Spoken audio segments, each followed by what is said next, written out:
पांच तत्वों की बात हो रही है जिनसे शरीर बना है, earth, water, fire, air, ether. और उसके बाद आते हैं मन, बुद्धि, चित्त, अहंकार।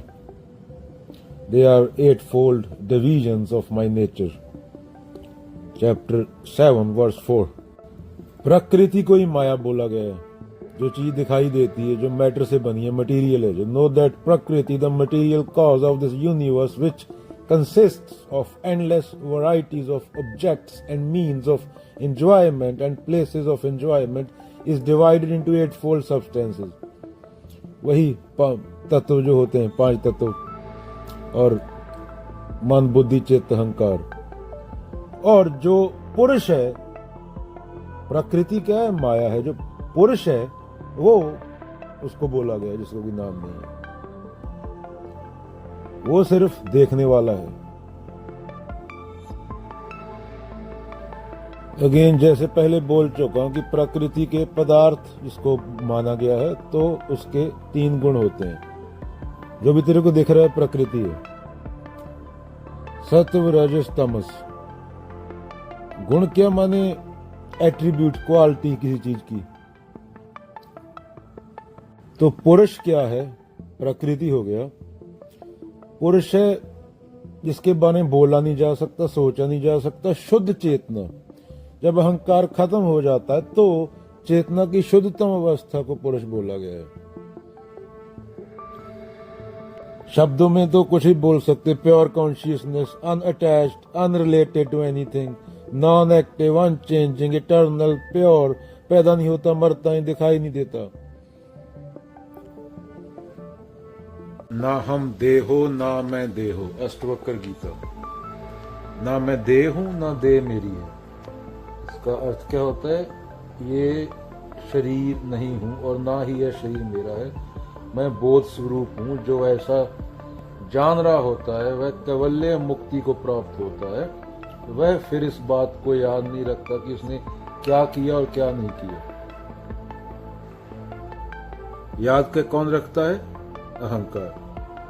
अहंकार का काम है ये। आत्मा, परमात्मा, ये सेम चीज को बोला गया है। अभी जय शंकर बोल दे, श्री श्री श्री जय शंकर बोल दे, इसमें क्या फर्क है? पर लोगों ने आत्मा का गलत मतलब निकाल लिया, इसलिए बुद्ध बचते थे बोलने से।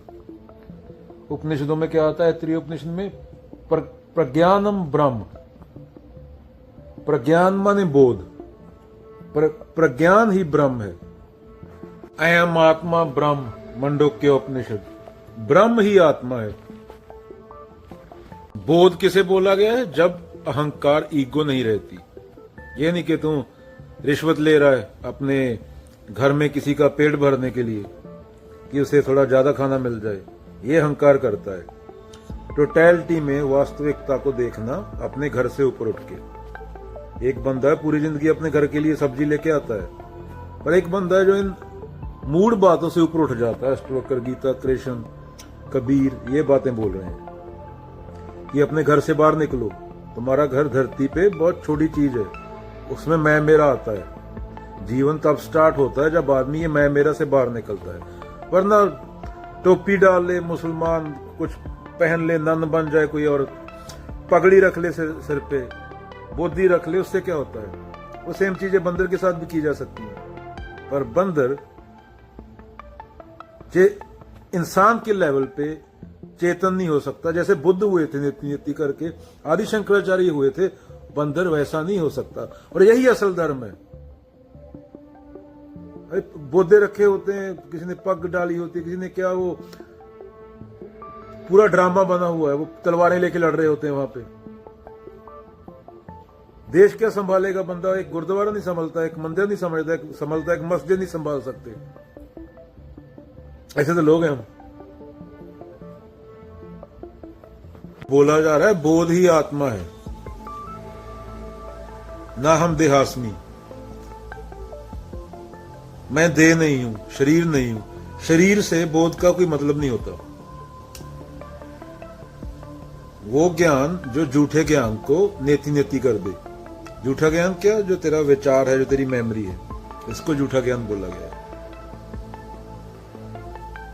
सफाई करना होता है, इकट्ठा करना नहीं होता। इकट्ठा करने का काम तो अहम करता है ना। कृष्ण बोलते जो है ही नहीं कि उसको लगे कि मैं हूं। देह प्रकृति है और मैं प्रकृति से परे हूं। कृष्ण बोलते हैं देह क्या है? प्रकृति। जानवर को भी देह है, कीटाणु को भी देह है, और मैं प्रकृति से परे चैतन्य हूं। और जो देह से संबंध बना लेता है उसी को माया बोला गया है, उसी को मिथ्या बोला गया है। देह मैं नहीं हूं, और जो देह से संबंध बना लेता है उसको क्या बोला गया? माया। खुद को देह समझना ही, अगेन, खुद को देह समझना ही दुख का मूल है। फिल्मों में क्या ड्रामा दिखाया इन लोगों ने? आत्मा शरीर से निकल रही है, आत्मा पेड़ पे चढ़ रही है, आदमी को आत्मा दिख रही है। आदमी, बाबा बोलते हैं पेड़ पे चढ़ा था, आत्मा निकल के नीचे गिर गई, शरीर मैंने अपना देखा ऊपर। ये ड्रामे चल रहे हैं अभी। या तो ये आज के बाबा सच्चे हैं, या कृष्ण, अष्टवक्र, कबीर सच्चे थे। अगर बाबा सच्चे हैं तो कबीर झूठे थे। तो लोगों को डिसाइड करना होगा। अगर बाबा सच्चे हैं आज के, जो भूतें देखते हैं, तो कबीर, बाबा नानक और कृष्ण और बुद्ध ये झूठे लोग थे। तो दोनों में से एक साइड लेनी पड़ेगी ना लोगों को। बॉलीवुड सच्चा है या कबीर सच्चे हैं? भक्त कबीर। पर लग रहा है कि बॉलीवुड सच्चा है। बॉलीवुड की बातों पे ज्यादा बिलीव किया जाता है, लोग पढ़ते नहीं। लोगों की नॉलेज आती है व्हाट्सएप से। गांधी के बारे में लोग फिल्में देख के बोल रहे हैं, फिल्मों वालों खुद नहीं पता। उन लोगों से ज्ञान ले रहे हैं जो ज्यादा बीड़ी, पान, दारू बेच के टीवी पे तुम्हारे बच्चों को एडवर्टाइजमेंट करके नशे पे लगा के तो पेट भरते हैं अपना। उस एक्ट्रेस की सुन रहे हैं जो पेट भरने के लिए नंगी होती है। उसको ही पता है कि देखने वाले को क्या देखना है। अभी चच्चा मुन्नी बदनाम हुई देखने जा रहे हैं, वो चच्चा को ही पता है चच्चा को कैसे लाना है थिएटर में। तभी तो मुन्नी बदनाम हुई 100 करोड़ का बिजनेस करती है। कबीरों पे कोई फिल्म बने तो 20 लोग भी देखने जाएंगे, 200 रुपए का बिजनेस भी नहीं करेगी। तो हम गंदे हैं ना, हमें पता ही नहीं कुछ। नॉलेज किताबों में होती है, फिल्मों में नहीं होती। फिल्में तो बिजनेस है, बिजनेस से ज्ञान नहीं आता। ये दोनों अलग अलग चीजें हैं।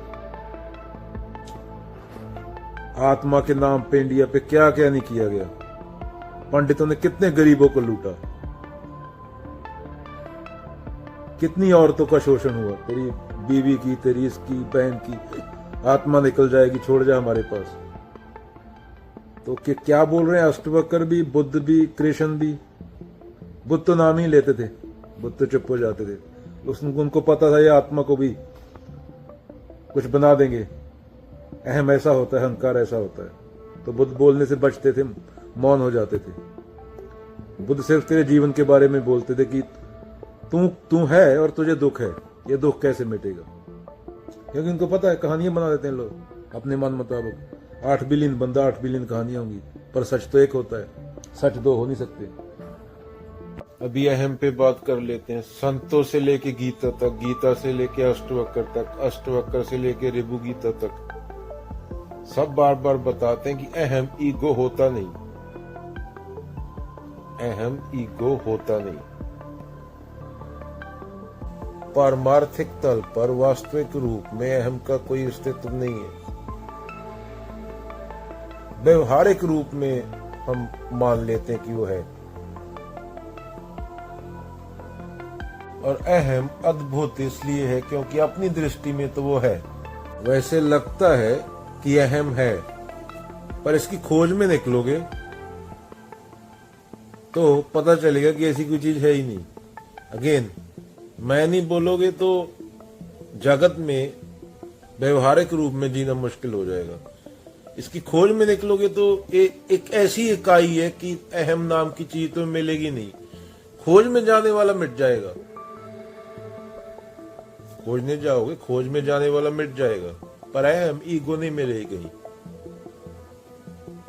तो अभी सोचा जाए कि हम कुछ ऐसा बने बैठे हैं जो हम है ही नहीं, कि हम कुछ ऐसा बने बैठे हैं जो हम है ही नहीं, तो हमारी कैसी हालत रहेगी। पूरी गीता ईगो पे है, बार बार बोला गया है। पूरा गुरु ग्रंथ साहब ईगो पे है, सब भक्तों ने बोला है, सब गुरुओं ने बोला है। ईगो नाम की इकाई कोई चीज है नहीं, पर हम माने बैठे हैं उसको। अगर खोज में जाओगे तो खोज में जाने वाला मिट जाएगा, पर ऐसी कोई चीज मिलेगी नहीं। अगेन व्यवहारिक रूप में मैं बोलते हैं, उसके बिना संसार का व्यापार चलना मुश्किल हो जाएगा, बस इतनी उसकी वैल्यू है। पर परमार्थिक रूप में अहम नाम की कोई चीज, ईगो नाम की कोई चीज है नहीं। अहम सिर्फ अपनी दृष्टि में है, ईगो सिर्फ अपनी दृष्टि में है, वैसे वो है नहीं। अगर उसको निष्पक्षता से, स्वतंत्रता से खोजने जाए बंदा, तो ऐसी कोई चीज है नहीं। खोजने जाओगे अगेन मिलेगी नहीं, खोजने वाला मिट जाएगा। अहम का होना इसलिए सिद्ध होता है कि अहम खुद ही बोलता है, ईगो खुद ही बोलती है कि मैं हूं। 8 बिलियन बंदा बोल रहा ना मैं हूं, ये नहीं बोल रहा मैं नहीं हूं। सब बोलते हैं ना कि मैं हूं, मैं हूं। उसके होने का प्रमाण क्या है? उसका ही बोलना प्रमाण है, दूसरा कोई प्रमाण नहीं है उसका। और ईगो ही, अहम ही बार बार बोलते हैं, सबसे बड़ी समस्या है इंसान की। तो अहम जब कहता है मैं हूं, तो वो कहता है तुम भी हो, बस यही प्रमाण है। अगर मैं ये बोल दूं मैं तो हूं तुम नहीं हो, तो बात नहीं बनेगी ना। तो एक दूसरे की पीठ खुजाते रहते हैं, मैं भी हूं तू भी हूं।